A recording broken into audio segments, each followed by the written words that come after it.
Was crucial intelligence ignored? Why has there still been no consensus on the formation of NCTC? How big a priority is internal security for both the central as well as state governments? We will discuss all that and more with our guest tonight, Pankaj Sharma, National Secretary of the Congress, Sambit Patra, BJP member, Major General retired Afsar Karim, security expert and distinguished fellow with the ORF. And let me also introduce Mohan Guruswamy, who is security expert and distinguished fellow with the ORF.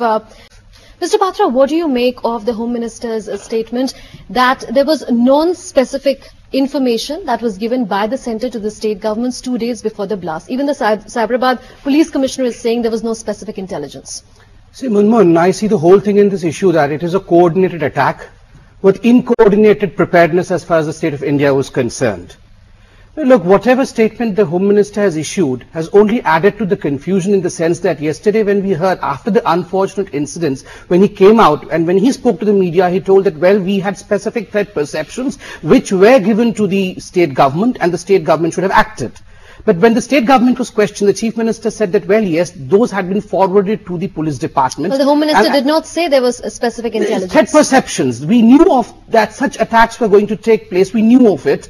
And that was conducted to the state government. The state government said, Kiran Kumar said that it was conducted to the police. And finally the police says that no, we have not received any alert from any source. So this is the big confusion. When such an important issue as human lives, the citizens' lives are concerned, I believe there is no space for any amount of confusion. And this is not good for Indian democracy, that such important matters are entangled in discussions, debates and confusions. Things should be very clear as to what was the perception, who made the, who delivered the perception and where was it sent for action. And if the things are not clear, that means somewhere something has been put under the carpet. And that's what we want to know. Mr. Patra, do you accept that argument? No, Munmun. With great deal of respect, I would like to say that certain things have to be politicized in a positive manner.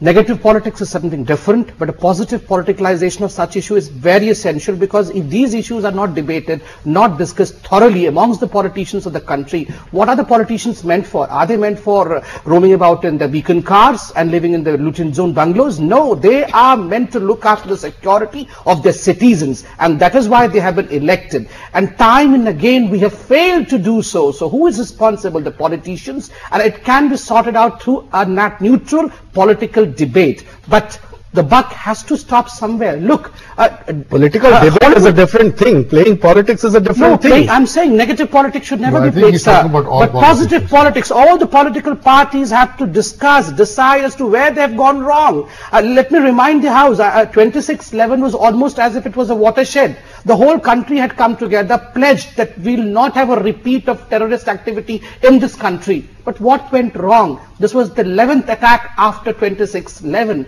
We have not learnt any lessons so far.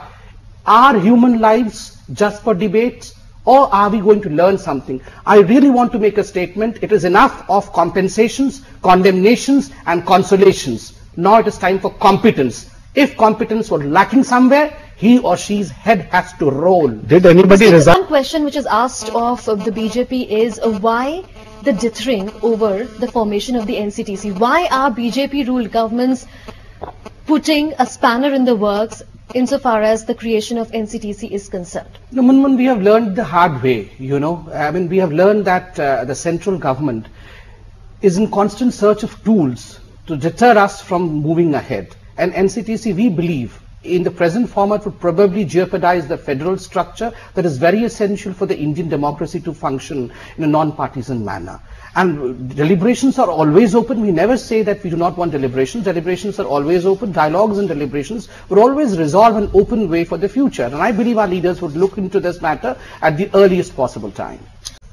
Would you accept that argument? No, it's an irony. Look, I mean, most of the experts would agree that we do not have a law presently to fight terrorism. We are fighting terrorism with the law that we used to fight in the bullock cart age, 1863 criminal law. We are fighting the terrorists. So even if the terrorists accept that they were the ones who have conducted such kind of heinous perpetrations, we are helpless. So until and unless the law takes its own course and real things are inculcated into the law, I don't believe it gives any teeth to the law, and the law is not going to help us out either. Is the UP in denial?